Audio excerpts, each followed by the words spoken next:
Madame Saint-Cyr-Lanois, bonjour. Oui, bonjour. Oui, bonjour. Donc aujourd'hui, transport collectif, vous présentez des points intéressants. Donc, est-ce qu'on peut en faire état aujourd'hui? Oui, on a de belles annonces à vous faire concernant le transport collectif, la mobilité.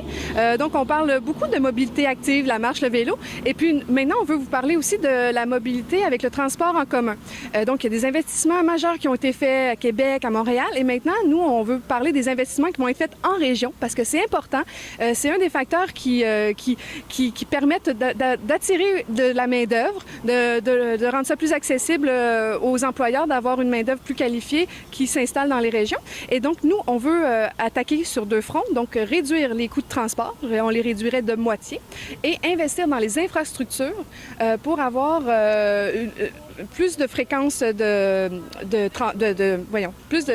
plus de transport, plus de trajets accessibles et une diversification des trajets. Donc, pas simplement une artère principale, on va aller partout sur la globalité de Drummondville. Donc, on parlait aussi vers Drummondville, vers Saint-Cyril, même jusqu'à Victo. Vous vouliez étendre ça jusqu'à ces secteurs-là? Oui, effectivement.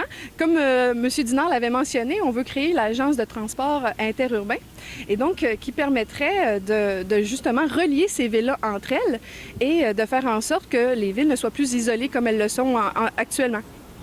Donc, dernière question pour vous. En fait, on parlait aussi du transport. On a le système de voie ferrée ici qui va vers Montréal, donc rendre ça aussi plus accessible. Bien, effectivement, parce que là, en ce moment, les trajets sont surtout concentrés le matin et le soir, donc il n'y a pas assez de trajets et les coûts sont assez élevés. Le seul avantage en ce moment de prendre le train, c'est à peu près de pouvoir faire du télétravail, donc de travailler à l'intérieur du train et de ne pas avoir à conduire sa voiture. Mais nous, on veut remédier à ça.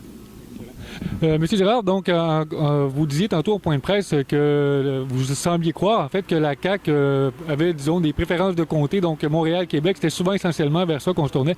Vous avez quoi à dire là-dessus? Oui, mais j'ai l'impression que la CAQ est en train de faire... Oui, ben, je vais répondre assez directement.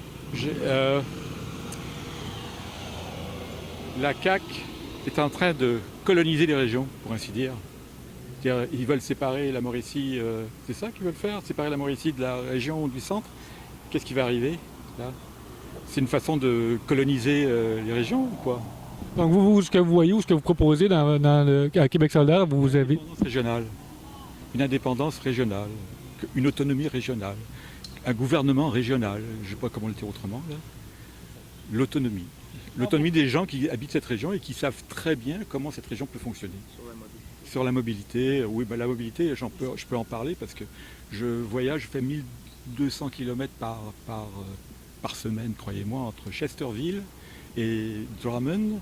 J'ai balayé toute la région. Donc si j'avais un transport en commun, ça me coûterait beaucoup moins cher, croyez. Et ça coûterait moins cher à tout le monde.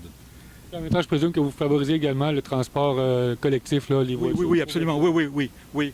Faire en sorte qu'il y ait quelque chose qui se produise avec les citoyens, qu'il y ait un petit comité de citoyens qui se réunissent, je ne sais pas, moi, qu'on réunisse un forum pour aider les gens et construire quelque chose en commun pour pouvoir circuler en voiture ou en transport public. Là.